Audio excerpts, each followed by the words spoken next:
We're floating like butterflies and stinging like bees. Rumble, you badass jet pilots, rumble. Hi, welcome to the Wingman Show. My name is Drew Brown. We hope to inspire, entertain, and learn something so we can all make this world a better place for our children. I'd like to introduce to you somebody who's my friend, my wingman, my main man, and I have a wingman watching my back, Dr. Paul Thompson. Hey, Paul, what's happening? Oh, not much. Hello, everyone. I'm Paul Thompson, and you just heard from Mr. Drew Brown, Dark Gable. He's the American dream. He's the man, the myth, the legend, the pilot's pilot, the role model's role model, and most importantly, his royal fullness. How are you doing today, Mr. Dark Gable? I'm doing great, and I'm glad I'm full of knowledge, Paul. I'm glad I'm full of knowledge.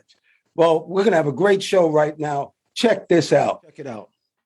Dr. Paul, guess what happened? What happened? Your wingman, Drew Brown III, was blessed 5 minutes after the hour on the 5th of January. I was blessed with a new grandchild named Drew Brown V. The man behind me, thank you, Doc, thank you. The man behind me is Drew Bundini Brown Jr., trained Ali, but more important than that, he was my daddy. And Drew Brown Jr. had I, who I am now Drew Brown III. And Drew Brown III had my son, Drew Brown IV, and now we have Drew Brown V. And I could not be happier. Oh, that's great. That's great. So it was yesterday. Last night. You're talking about a call that shook my world. You know how bad I wanted a boy, but I never said it once. And the reason is my dad used to brag all the time and told me, I'm going to have a boy. I'm going to have a boy. So my dumb butt did it too. When Laurie got pregnant, I'm going to have a boy. I'm going to have a boy. Boop. My wonderful, darling daughter, Taryn, popped out. So the next time she was pregnant, all I said is I want a healthy child. Well, right. I can now say it. I wanted a Drew Brown V so bad. And I not once said, I want a boy. All I said is I want a healthy child. Right. And Shorty gave it to me. Congratulations, as it should be. It's amazing. He came pretty much on time, didn't he? Yes, 2 days early. He was supposed to come on the 7th, Mickey Mantle Day, but he came on the 5th, his own day, and he's the 5th. How about that? And he came at 5 minutes after the hour. Okay, well, that's another story to be in his bio. That's right. When we got him on the show soon. That's right. He'll be hosting. So, I don't know if I told you this, maybe I have, but I bought two things in China about a year ago, two very large statues that were shipped here, and through the shipping and everything, they're about 3 or 4 months late, but they finally arrived, and they arrived the same day that I got my first sonogram picture of my grandson. The same day. And let me tell you what they are. They're called Qilins. And I will show a picture for everybody who watches us on YouTube or goes to our website, www.wingmenshow.com. A Qilin is a Chinese dragon, and I will show you a picture of it. But a Qilin appeared to the pregnant mother of Confucius back in the 6th century BCE. It coughed up an inscribed jade tablet that foretold the future greatness of the unborn child. The death of Confucius was foreshadowed when a Qilin was injured by a charioteer. And a Qilin means that my grandson, I believe, is going to be another great plus to our planet. Well, that's great. That's great. How big are these Qilins? I've seen some. They look kind of big. They're huge. They should be they're museum pieces. I went overboard, but I'll show them in front of my house if you want. I'll show them right now. So you'll see how big they are. You worried about anybody picking them up and taking them away? Or? No. Okay. The house might leave, but the Qilins will be there. They're 3,500 pounds a piece. Oh, wow. You could open up your own P.F. Chang's, a place I like. But they have a horse. That's exactly kind of what it looks like. Yeah. But so this morning, Paul, Katrina and I are really working out. And every morning we're working out and we're doing Peloton. I'm on the bike sometimes, but they also have classes. I do yoga. We do strength training, weight training. Anyway, I was on my Peloton this morning and I drank my dark Gable shake that we talked about in one of our earlier shows. I'm really trying to be healthy. It's very important that I do this ritual every morning. And while I was on my Peloton, I was thinking about this Omicron, this Delmicron, and the new I Hate You variant that is now showing up in India and England.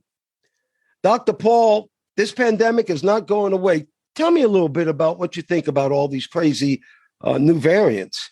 Yeah, I heard about that. The IHU, they called it I Hate You. I think that was just a play on words. I think it's also in France. And I think it came from France. I believe it came from someone who's visiting Cameroon. This thing is mutating in different ways. I think it can mutate about 46 different ways. And the thing is, most of these variants, you're going to have more and more and more variants. The bad news, or the good news, the bad news is that you have variants. The good news is they may not be as contagious or as deadly as the other variants. Some are worse than others. So I don't think we should get too freaked out over this news or that news. You've done your vaccination. You probably have your best chance. Some people still are anti-vaxxers and thinks it's bad. Maybe they're right. Maybe they're not. No, they're not right, Dr. Paul. They're idiots.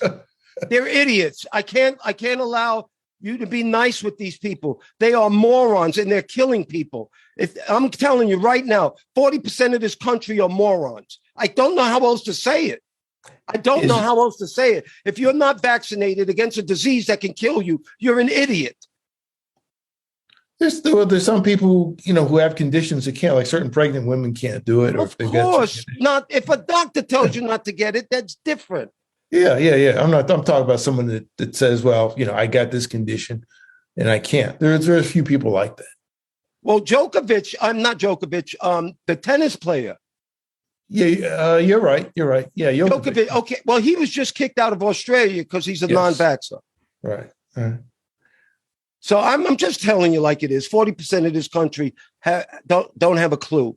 You sent me something that we're in a civil war. Well, we are. Except that instead of the North fighting the South, it's the smart fighting the dumb. That's well put. Thank you. I just came up with that. Yeah, well. But this is the problem, Doc.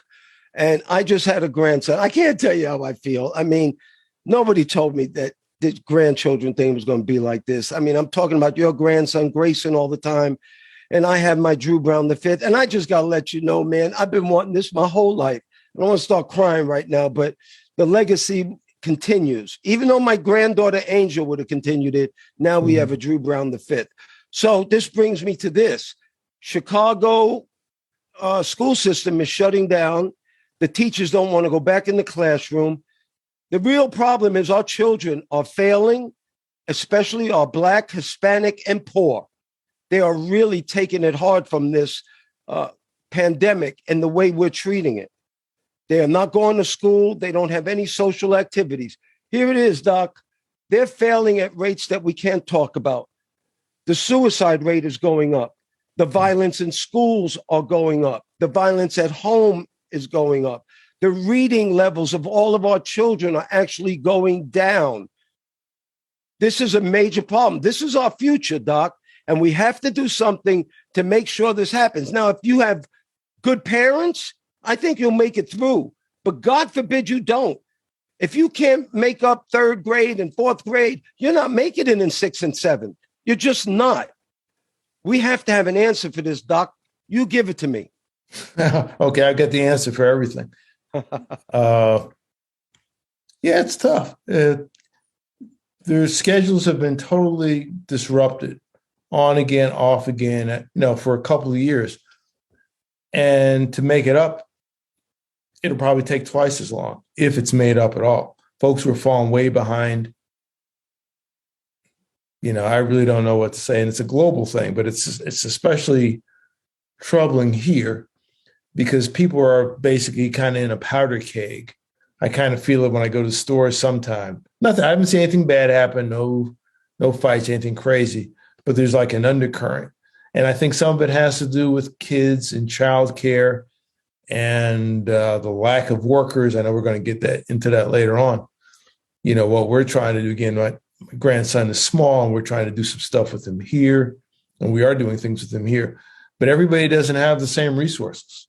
No, everybody doesn't have the same mental capacity that you and Kim do. You understand? Your grandson is taking Mandarin on Zoom. I'm not worried about Grayson. I'm not worried about little Drew, the little Drew now, because we'll make sure they're taken care of. But I told you 40% of this country are morons, and that means they're producing children. And if you don't help your child through these kind of difficult times, there's no hope for these kids. And we're going through a mental health crisis. The AMA has actually said that there's a mental health crisis for our children, Doc. Right. Well, like I said, everything is not fair, and you put it out right. We're doing the best we can, and there are challenges even with resources. But I remember you saying many, many, many years ago, when your oldest child was getting ready to go to college, and you're looking at all these applications to fill out, and you and your wife at the time were very, I'd say almost stressed with all the paperwork that was involved, the deluge. And you asked me, going through all this stuff, what if you got parents who are a couple of dum-dums? Your words. And that's still the case. And unfortunately, what you said, there are more dum-dums. More people have gotten dumber. That's my assessment. I will tell you this right now, that we are products, both you and I come from parents who were divorced. I don't come from a perfect home. I come from the ghetto. I come from Harlem, but my parents loved me, and they knew the value of education, and I never had a choice in it, Dr. Paul. In America, that's what you need, an education, so you can get a good job doing something you love, and you live your life happy. Because if you don't, minimum wage sucks. It sucks so bad. Guess what this pandemic is doing? Katrina and I went to breakfast the other day because I heard IHOP. I try not to eat carbohydrates because I want to keep my weight down. I'm diabetic, and I keep my sugar levels down. I'm really doing good with the things I put in my body. So I heard IHOP had these low gluten or gluten-free pancakes. Actually, when I went there, they said, it's not gluten-free, it's gluten-friendly. I don't know what the hell that means. But anyway, so we go to IHOP, and it was a 45-minute wait. Katrina and I asked the lady, hey, can we go shopping and you'll text us? She said yes. So anyway, we went shopping. We came back. She texted us to come on in. We went in. Dr. Paul, half the tables were empty. They did not have the people at IHOP to serve anybody. We're sitting in our little booth for 15 minutes, and a young lady walks up and says, can I help you? I said, sure. We gave her our order. And then a manager comes over 5 seconds afterwards, said, I'm sorry, she's not allowed to take your order. She's only 15. She can only wipe down tables. Anyway, it took about an hour to get our breakfast. The breakfast was cold. The pancakes were not done. They took it off our bill. We left. We were sitting next to somebody who left way before us. The problem with this now is that people, if you've heard about it, it's a great resignation. People are quitting their low-income jobs. They are quitting hospitality jobs. They're quitting waitressing, anything that deals with the public that pays low. And you know why? Because the public are becoming assholes. And these people don't want to get paid minimum wage and deal with assholes. Period. Well, it's wrong. Minimum wage is minimum wage. And I think the thing that exacerbates it is the COVID thing with kids out of school. A lot of people have problems with childcare. Who's going to take care of the kids? But again, who's going to pay for them? So I'm wondering if everybody's resigning, what are they doing? If you've got skills and you can do different things, you can probably move up. This is probably a good time to move up. But if you're low skill, low education, can't read, can't write really well, it's pretty tough. So I'm wondering, what are they doing? Are they just out? Or are they just out and about? And if they're out and about, I don't know. You brought up a great thing yesterday when we talked, when we did our little pre-show. Mm-hmm. You talk about all these people don't want immigrants in here. Well, who are going to do these jobs? Who will do these jobs? Because people are not. We don't have workers who want to work minimum wage and talk to the public like being talked to like they're trash. So hospitality, hotels, you watch. I bet you room service is going to be a thing of the past here soon if we don't straighten up and the pandemic doesn't do right. They pay these hospitality workers really low. And they were getting away with it until the public became the way they are, irate and not nice. And these people are not putting up with it. Look, we're FedEx pilots, and we've been with this great company our whole working life. Did you see these commercials FedEx is doing now?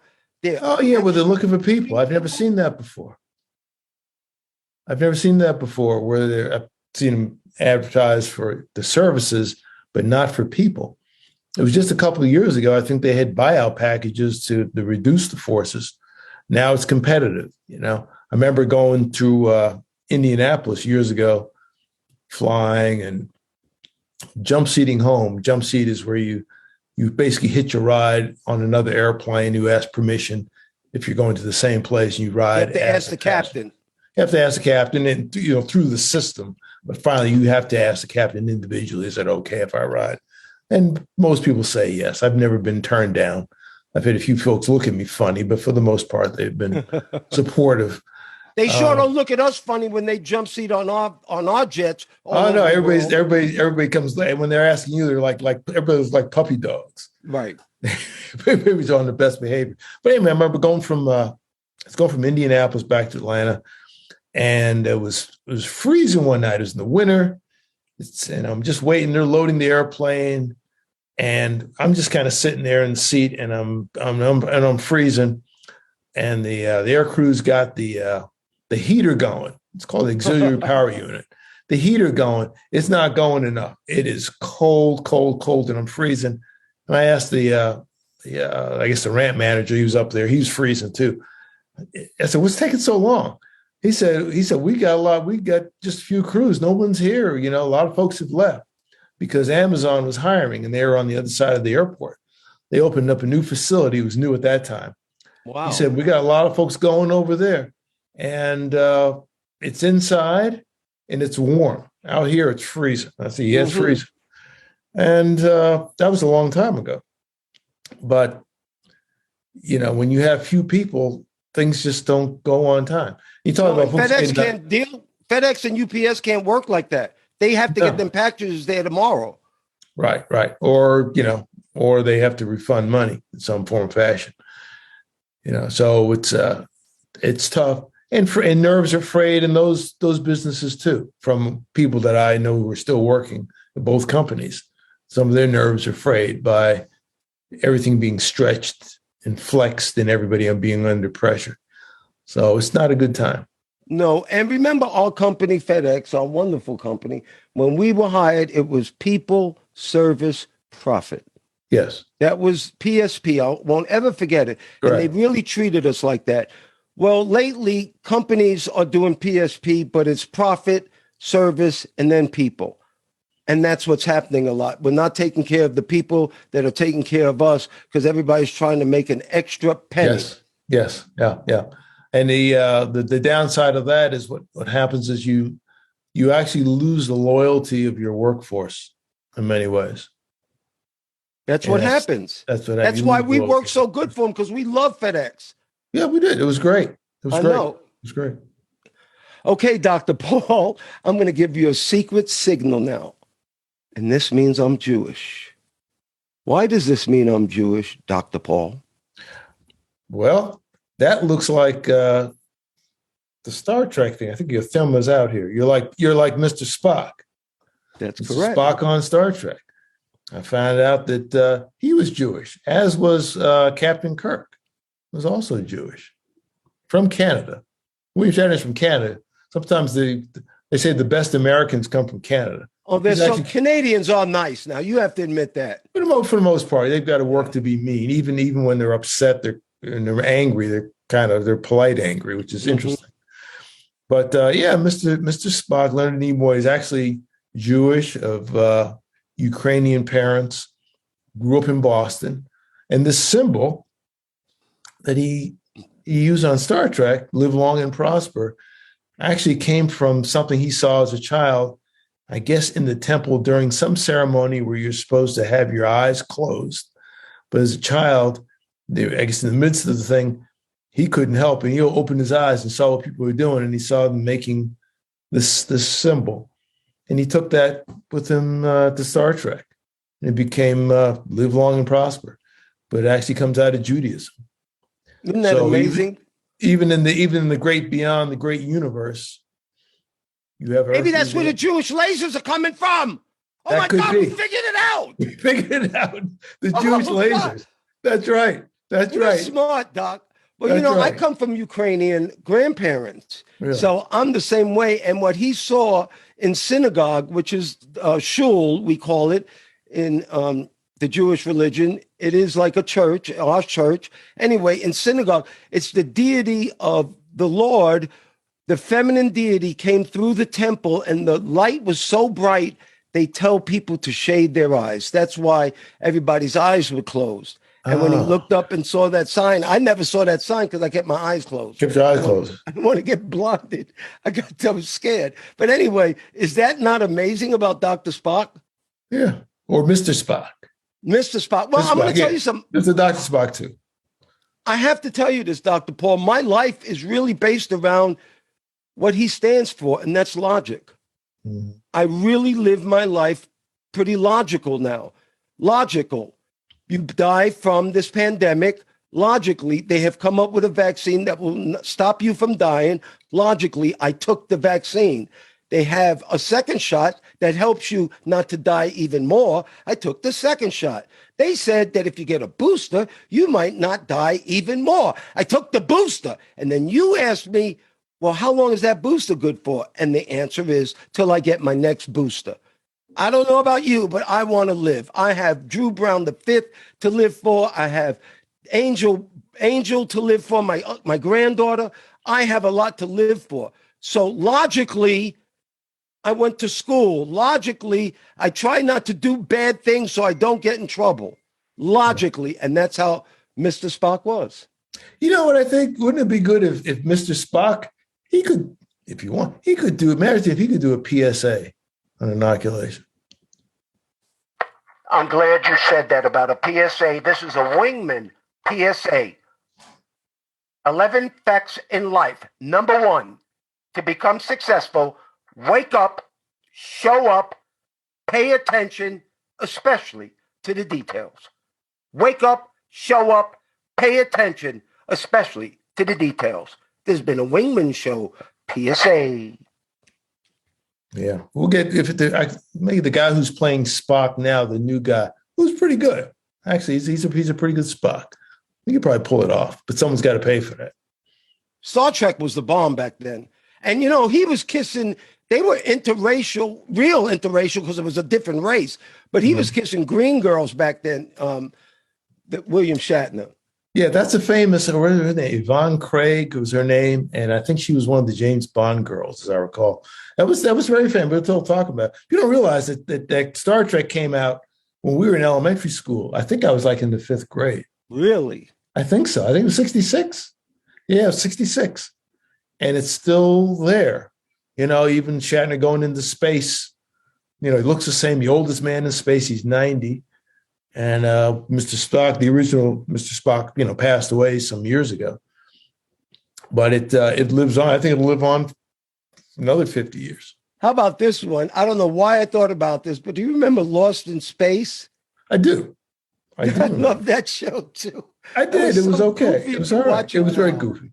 It's something that was told that it wasn't a cartoon, but the cartoons we grew up with, they can't show them now because the technology is such that young kids are used to seeing everything in 3D. So the black and white cartoons are done? Yeah, pretty much. Or if we're having, people just look at them all the time. Young kids are used to 3-dimensional. They're not going to look at some grainy stuff. Which just in test. You're talking about that. We grew up very fortunate, and I think this is a problem of the 40% being dummies. We grew up very fortunate in New York City where there was diversity everywhere from the minute we were born. From the minute we were born, we saw all types of people, all types of languages, all types of different rituals and things like that. So diversity was part of our life. Right. What if you only stayed in your county for the past 40 years somewhere in Idaho Okay, your knowledge of the world is not that good. Your knowledge of vaccinations is not that good. Where you get your information is not that good. Us growing up in New York City, in Harlem, we had an advantage of seeing so much at a young age that now change is okay with us. People who grow up in that little Mayberry mentality, which I live in Mayberry now, but that little Mayberry mentality, they don't ever expand. So change is very, very uncomfortable for them. Yeah. And I think the earlier you do it, the better. If you spend all your life in one place, you are kind of locked in. A lot of people really don't understand. They really don't understand the United States who live here. You really don't know. It varies per region. It's the Northeast, Mid-Atlantic, Southeast, Middle South, Midwest. And there's a similarity in a lot of things, but they vary. California, the West is different. The Northwest is still different. Canada is different still, even though most of the people live in Canada live within 100 miles of the U.S. border. Strangely enough, it's bigger than the United States. It's bigger than 48 states. Most folks kind of live together, but they're a little bit different. So if you go, say, from Toronto, it's going to have a New York feel. The middle of Canada, it's going to have a Midwest feel. And if you go out to Vancouver, British Columbia, it's like Seattle. It's got a West Coast feel. They're very, very, very different, but they're similar. And I'm blessed to have been able to experience that. Some of that, having family on both ends of Canada, actually. But just to go somewhere and see something. But you didn't have to do that. You could just get on a bus or train or maybe walk a few blocks. You could see it. So, I've been both greeted and cursed out in different languages that I didn't know in New York at times, whatever. The good thing about getting cursed out in another language is you really don't get that mad. I don't care. Well, I kind of care as long as it's not too dangerous, but I really don't know what it is. So you really can't take offense, but you tell a person's upset. Well, remember we were talking about New Zealand and Australia? Yes. Which I loved. I went there on a cruise and I just loved New Zealand. And one of the reasons I loved New Zealand was the diversity. They loved their original people called the Maoris, the Maori tribe, and they integrated their customs and everything with the New Zealand history. And it's wonderful. And when I went to Australia, I was looking for Aborigines, and I felt like I was in Manhattan looking for Indians. They are nowhere to be found. And, you and I were talking about this, and a lot of people don't want to hear this word, but nigger means absolutely nothing in Australia. But please, dear God, don't call anybody an abo, because that means you will fight somebody.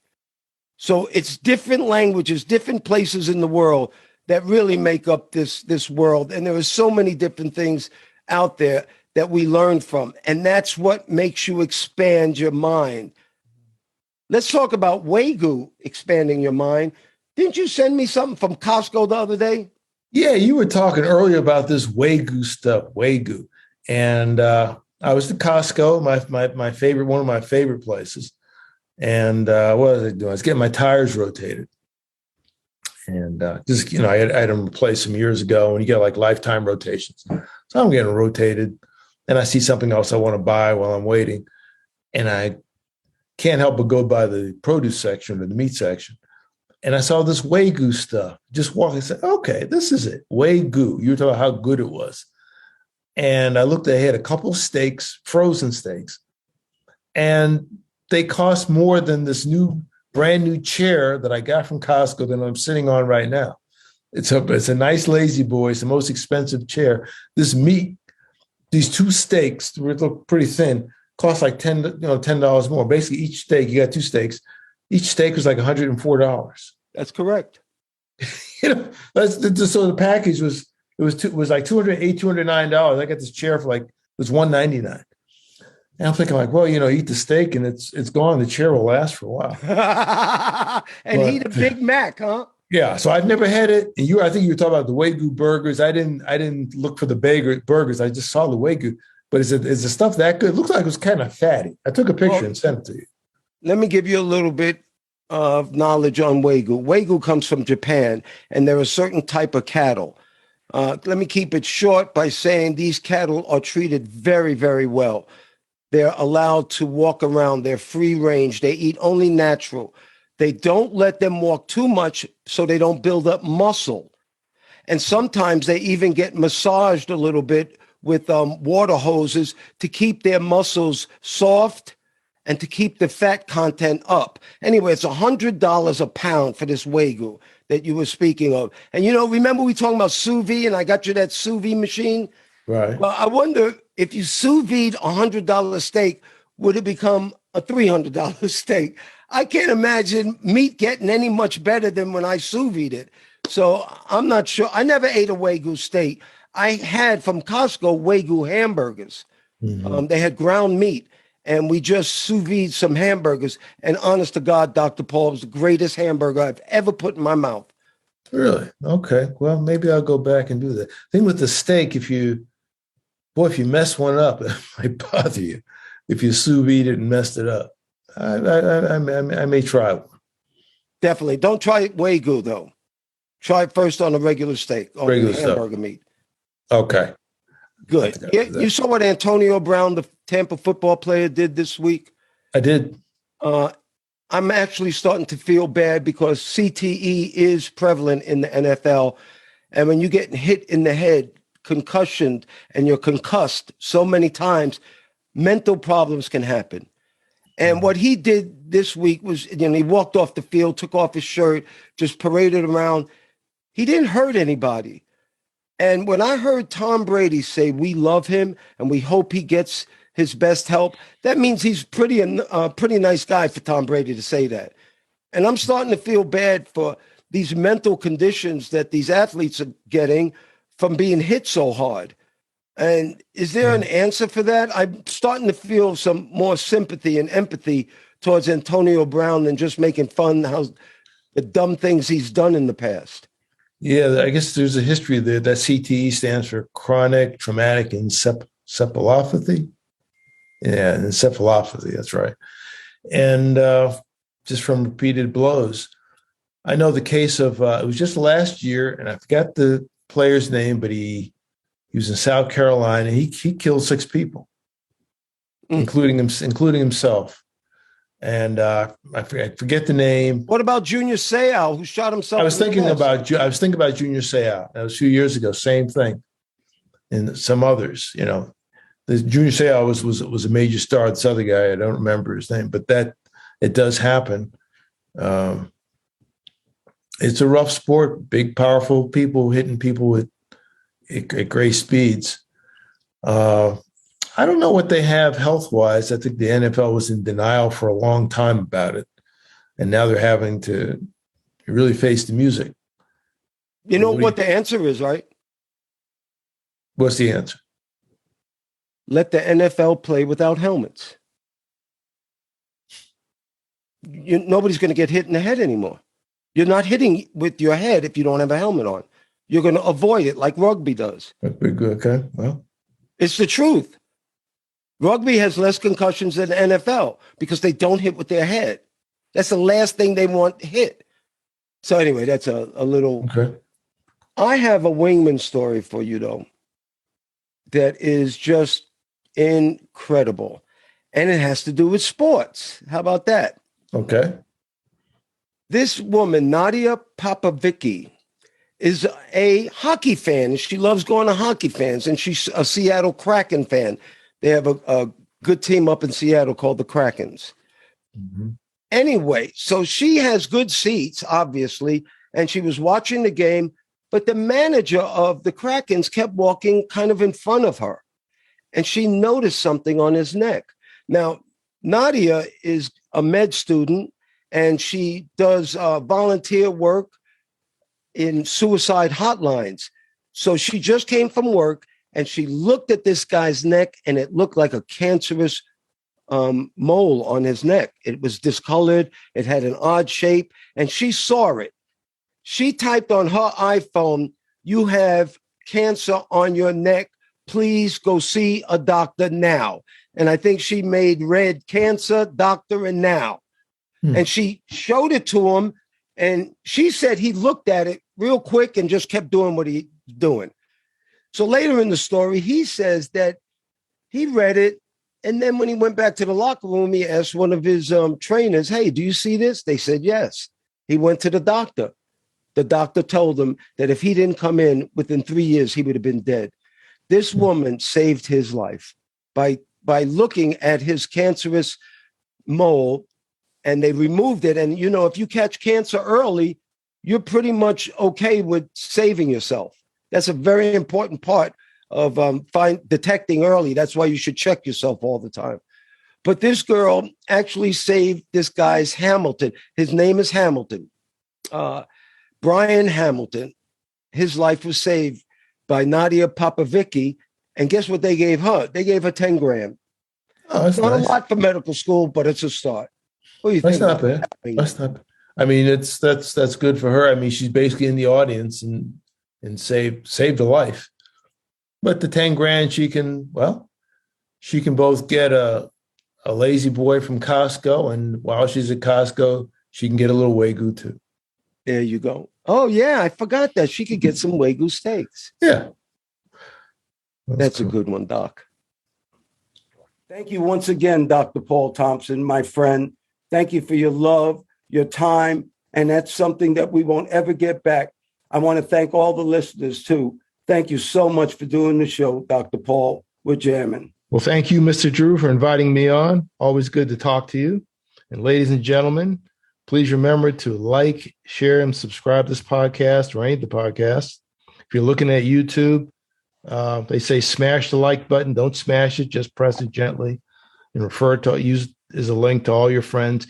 You can also look at us on our website, wingmenshow.com, WINGMEN show, SHOW.com, altogether, wingmenshow.com. And we hope to see you in the future. Thanks again, Mr. Drew. Oh, you're welcome. And we're still floating like butterflies and stinging like bees. Rumble, you badass jet pilots, rumble. May there be peace on earth and goodwill towards all men and women.